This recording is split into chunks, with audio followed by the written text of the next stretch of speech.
तो बात फिर वहाँ पे ऐसे रुकी कि धीरे धीरे धीरे दिन बीतते गए और मेरे एग्ज़ाम के दिन आए। जब एग्ज़ाम्स हो रही थी तो मुझे उनके घर से ही जाना था और वो जो बुड्ढा था नंदलाल परमार, जो खुद को मेरा बाप बताता था, मेरी जिम्मेदारी ले रहा था पूरी ज़िंदगी की, वो वहाँ से, उसके घर से कॉलेज सिर्फ आधा किलोमीटर दूर थी, तो वो वहाँ पे आता था। मुझे अब तक स्कूल से कॉलेज तक कभी भी ऐसी किसी भी बड़े को ऐसे वॉच रखने की ज़रूरत नहीं थी, but in terms of keeping the watch कि मैं मना ना कर दूं या मुझे कोई बहला के फुसला के ना दे, कोई मुझे बता ना दे उनकी रियलिटी आके, तो वो साथ में ऐसे रहता था कि मैं तुम्हारे साथ चलूंगा, मैं तुम्हारा ख्याल रखूंगा, तुम ठीक नहीं हो, तुम बहुत घबराई हुई रहती हो, ये सब चल रहा था।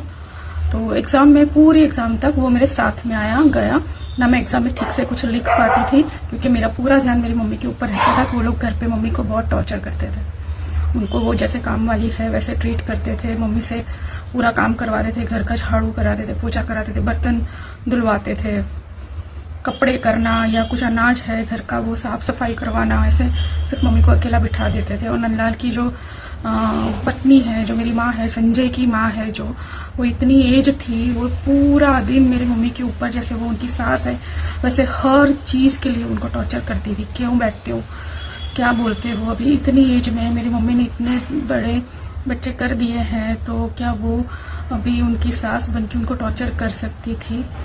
क्योंकि हम उसके घर में रह रहे हैं, वो भी उनके फोर्स से हम रह रहे हैं, हमारी कोई भी मर्जी नहीं है। लेकिन ये सब हमारे साथ क्या हो रहा था हमको कुछ समझ ही नहीं आ रहा था। अल्टीमेटली मुझे सिर्फ इतना समझ में आ रहा था अगर मैं ना बोलूँगी तो हमारी कंडीशन और भी वर्स्ट होती चली जाएगी। वो लोग मुझे, मेरी मम्मी को और हम तीनों लोगों को दिन ब दिन परेशान करते ही जाएंगे। हमारा खाना पीना, हमारे पास कपड़े नहीं थे पहनना, उसके लिए मेहनत तो हमें ही करनी है। हम जो कर सकते हैं वही, वो लोग हम ऐसे घराने से हैं कि हम मांगते नहीं। हमारी जिंदगी में भी हमारे घर में कभी किसी ने ऐसे सामने से कुछ भी मांगा नहीं है, किसी से सिर्फ दिया है, सिर्फ देने की ही संस्कार दिए हैं, है ना। तो हमें कुछ समझ ही नहीं आ रहा था कि क्या करे क्या नहीं। ऐसे दिन बीतते गए। मैं बीच बीच में ऐसा बोलती थी कि मुझे बात करनी है, उससे एक बार बात करा दो जिससे मेरी शादी हुई है, क्योंकि उससे बात करे बगैर तो मैं कैसे डिसाइड करूंगी कि क्या है। मन होता है, सब लोग मुझे पूछ रहे थे कि वो क्या करता है, क्या काम करता है, कितना पढ़ा लिखा है, मेरे पास कोई जवाब नहीं थे। वो भावना पूरा दिन मेरे आसपास मंडराती रहती थी, बातों को ट्विस्ट कर करके अपने ही फैंटेसीज में मेरी शादी की प्लानिंग को एंजॉय करती रहती थी। और मुझे लगता था कि हाँ, मेरे भाई भाभी है, वो जो भी रूप में है मेरा ख्याल रख रहे हैं, मेरा अच्छा चाहते हैं, मुझे ऐसा लग रहा था। तो एग्ज़ाम मेरी ख़त्म हुई और इमीडिएटली उन लोगों ने शादी का डेट फिक्स भी कर लिया और हम लोगों को प्रेशर किया गया कि मुझे और मेरी मम्मी को इतना प्रेशर किया जा रहा था कि घर के सभी काम आपको करने पड़ेंगे, आप घर में बैठे रहते हो, क्या करते हो, हम सारी प्लानिंग करें। तो हम लोगों को इतना पुश करते थे हर चीज़ के लिए और सब कुछ चाहिए था। A1 क्लास मैंने जो जॉब किया था शुरू, उन्होंने मुझे वो भी छुड़वा दिया था, तो बस हमारे सामने ही रहो। तो मेरे पास जो भी, मम्मी के पास जो भी उनकी सेविंग्स थी या उनके ऑर्नामेंट्स थे, जो भी गोल्ड के या सिल्वर के, जो भी हमारे पास था, सिर्फ उसके अलावा और कुछ था नहीं। बाकी जो कुछ था हमारे वो घर पे था। तो उन लोगों ने कुछ भी कर करके वो घर के, हमारा जो घर था, हमारे रिश्तेदारों से झगड़ा करवा के इंगेजमेंट वहाँ पे प्लान किया और इंगेजमेंट प्लान करके शादी भी फिक्स कर ली। शादी का इन्विटेशन कार्ड है, वो भी वो लोग हमें पुश कर रहे थे। उन्होंने ही डिसाइड किया, उन्होंने नाम, जो निमंत्रित करने वाले लोगों का नाम है, जो इनवाइट करते हैं फैमिली का नाम, उसमें भी उनका नाम, उनके लड़कों का नाम, उनके बच्चों का नाम लिखवाया, क्योंकि हमारा खानदान तो एक ही है, समाज एक ही है। तो ऐसे, और मेरी मम्मी को भी ऐसा था कि चलो वो लोग इतना कर रहे हैं तो हमें उनको भी थोड़ा सा है ना क्रेडिट और इम्पोर्टेंस देना चाहिए। मेरी मम्मी ने उनका कभी ऑब्जेक्शन नहीं किया, क्योंकि it is a good behaviour sign, है ना, किसी भी अच्छे इंसान की, भले इंसान की साइन वही होती है।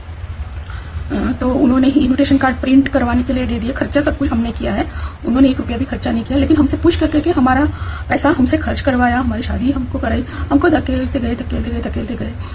शादी के लिए ब्यूटी पार्लर जो भी है वो उसके घर के पास ही किसी को फिक्स कर दिया और उन्होंने ही डिसाइड कर दिया कि मैं क्या पहनूंगी, कैसे तैयार होंगी। इतना भयानक था वो, मैं आपको नेक्स्ट वीडियो में बताऊंगी। कि ये हुआ। हमारे सब रिश्तेदारों के घर मैं और मम्मी ही जा रहे हैं। हमने कभी इतनी भागा दौड़ी नहीं की थी। मम्मी की कोई कंडीशन नहीं थी, वो इतने डिप्रेशन में, मैं खुद डिप्रेशन में जा रही थी, लेकिन खुद को हिम्मत देके रह रही थी। चलो मैं शादी कर लूंगी तो मम्मी का फ्यूचर भी अच्छा होगा, उनको सपोर्ट मिलेगा, उनको एक रीजन मिलेगा खुशी का, जो हर माँ बाप चाहते हैं कि उनके बच्चे सेटल हो जाए तो उनको थोड़ा सा रिलैक्स हो जाए। तो मैंने वो रीजन से हाँ बोला था, और मेरे मन में सिर्फ वही था कि मेरी शादी हो जाएगी तो जो पापा का वजह से मम्मी डिप्रेशन में है तो उनको भी जीने की और खुश रहने की एक वजह मिल जाएगी, एक बेटा मिल जाएगा जो उसका ख्याल रखेगा। उनका ये कहना था कि मेरी मम्मी को मुझे मेरे साथ ले जाना है, क्योंकि जिसके साथ मेरी शादी हो रही है उसकी माँ नहीं है, मेरी सास नहीं है इस दुनिया में। उनको गुजरे हुए 9 साल या 10 साल कुछ हो चुके हैं, तो वो लोग खुद चाहते हैं कि मैं उनको लेके जाऊं, ताकि उनके घर में जो एक लेडीज होती है ना, लेडीज की वजह से घर की एक घर में जो एक लक्ष्मी होती है उनकी वजह से उनका घर सूना है, तो मैं और मेरी मम्मी जाएंगे तो उनके घर संभल पाएगा अच्छे से, और उसको भी एक माँ मिलेगी उस हिसाब से। इतने बड़े बड़े बात ठीक है, तो वो थी। खैर मुझे वो सब तो इतना कुछ समझ में नहीं आ रहा था, बट हमारी जिंदगी में कभी हमने कुछ नेगेटिव देखा या सुना या महसूस नहीं किया था, तो इतना गलत हो रहा था तो हमें कुछ समझ ही नहीं आया उस वक्त। और शादी फिक्स हो गई, शादी की तैयारियां शुरू हो गई, खरीदी हमने सब की, मेरी मम्मी ने की। उनके जो भी गहने थे वो मेरे कजिन्स थे, मेरे सिस्टर्स जो थे उनके पास उनकी सेविंग्स या उनके गहने थे, उनके गिफ्ट्स थे, वो सब जैसे जैसे आते गए तो वैसे वैसे हम डायरेक्ट ही मार्केट से सब खरीदी करना हमने शुरू किया। जो भी एक अच्छी शादी में ज़रूरी होती है वो सारी अरेंजमेंट्स मेरी मम्मी ने करी। मेरी खुद की एंगेजमेंट की साड़ी उस वक्त 5,000 से ज़्यादा थी, वो मुझे याद है, 5,500 से ज़्यादा, क्योंकि वो मैंने खुद, जो मैं जॉब करती थी, बहुत ही हमारा खुद का भी मन होता है कि खुद के लिए, तो मैंने बहुत अरमान से एंगेजमेंट की साड़ी ली थी, और शादी की साड़ी भी मैंने बहुत ही बोली थी। लेकिन अभी वो लोग ऐसा बोल रहे हैं कि तुम लोग तो भिखारी थे, हम लोगों ने सब कुछ किया है। जो इंसान खुद भाड़े के मकान में रहता है, किसी की लड़की को शादी करके वो उसके सोशल बेनिफिट्स लेना चाहता है मेरे लिए, और वो बोल रहा है कि हम लोग थे भिखारी थे, तो सामने आके बोलना। अब तो बात ये है कि जो बात है वो यही है कि मेरी शादी हो गई। मुझे जिस पार्लर में वहाँ पे उन लोगों ने भेजा था, वो पार्लर वाली भी उनकी सोसाइटी में ही थी लड़की। उन लोगों ने वो मेरे साथ वो कंडीशन रखी कि मैं जैसे ही रेडी होऊंगी वो मुझे लास्ट में परमिशन देंगे कि मैं देख पाऊँ, तब तक मैं खुद को मिरर में नहीं देख सकती। आप जरा सोचो कि लड़की की शादी हो रही है, कितने अरमान होते हैं। 21 साल जिंदगी के 20 साल 21 साल जिसने वेट किया हो कि अपना सपनों का राजकुमार होता है या अपना प्रिंस चार्मिंग होता है, उसको देखना है। एंगेजमेंट तो मैंने उसको देखा था, लेकिन हमारी 10 मिनट भी बात नहीं हुई थी। 10 मिनट की हमारी 2 मिनट भी बात नहीं हो पाई थी, क्योंकि इतना रश था, हमको अकेले छोड़ा ही नहीं था उन लोगों ने, क्योंकि वो लोग इतने शातिर थे। उन्होंने एक सेकंड के लिए हम दोनों को अकेला नहीं छोड़ा। कोई ना कोई रीजन से सब लोग हमको घेरे रखते थे, यहाँ वहाँ की बातें करते थे, हंसी मजाक, लेकिन हम दोनों एक दूसरे से बात नहीं कर रहे। वो लड़का भी कोई इंटरेस्ट नहीं दिखा रहा था खुद के एंड से, और मैं कैसे फोर्स कर पाती, कुछ समझ ही नहीं आता था। शाही होते हैं, मुझे वो चांस नहीं मिला। हालांकि मैंने वो भावना को बोला था, लेकिन उसने मेरी बात को हमेशा इग्नोर किया या घुमा के रख दिया, या फिर मेरा मजाक उड़ाया, हंसी मजाक करने लगते थे, और नहीं हो पाई थी। शादी के बाद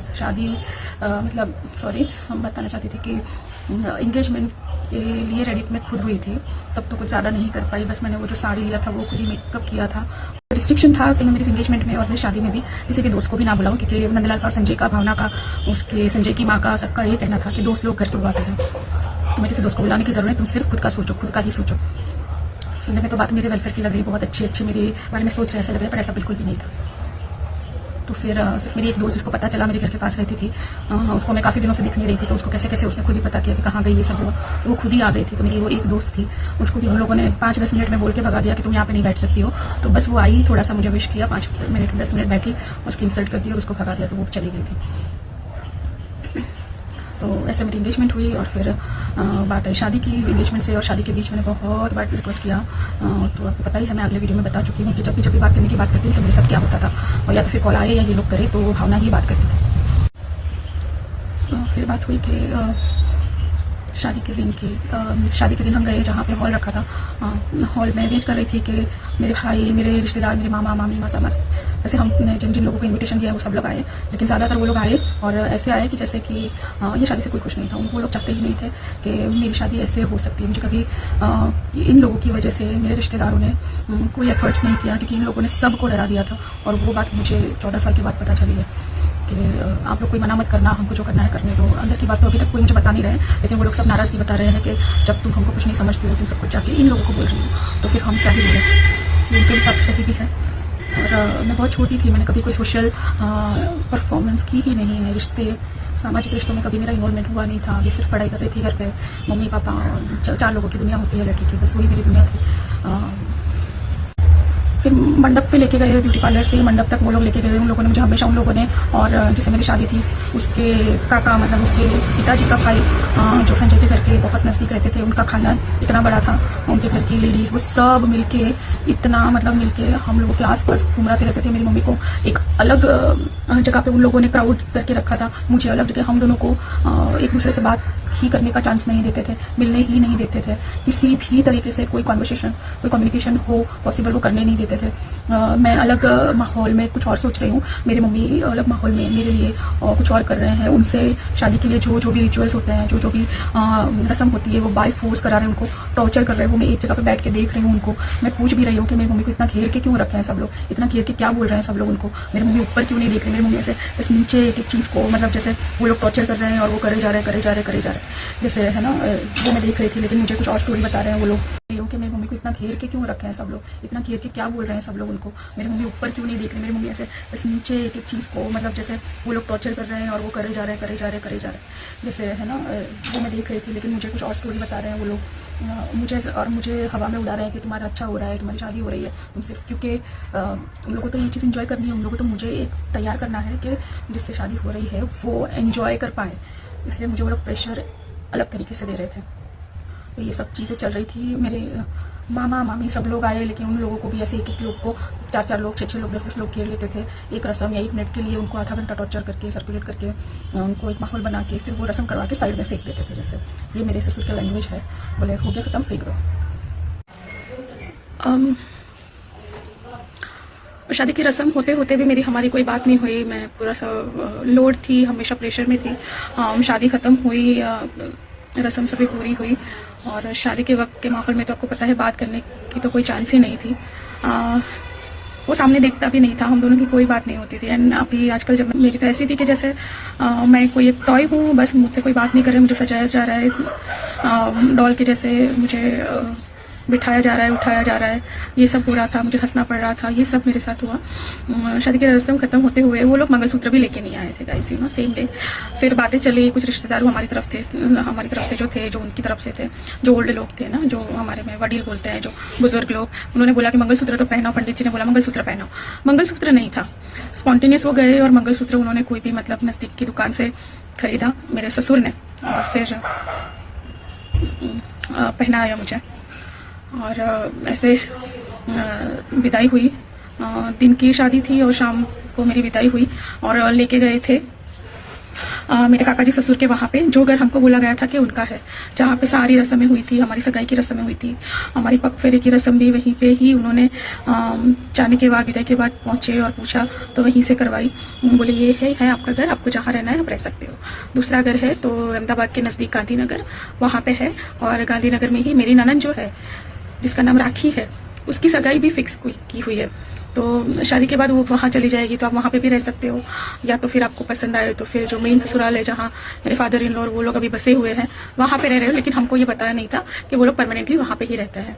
हमको ये बताया गया था कि जो मकान है मेरे काका जी ससुर का, वही घर उनका है, जो हमारे घर से कुछ हार्डली 10 मिनट के डिस्टेंस पे है। और मेरी हाँ कहने का मतलब आप समझ सकते हो कि बहुत ही मुश्किल से, एक रीज़न ये भी था कि मैं कभी भी अगर मम्मी को ज़रूरत पड़ी या आना जाना हुआ, उनकी तबीयत खराब हुई, तो इजीली आ जा सकते हैं कभी कभार, लेकिन यहाँ तक बात होती।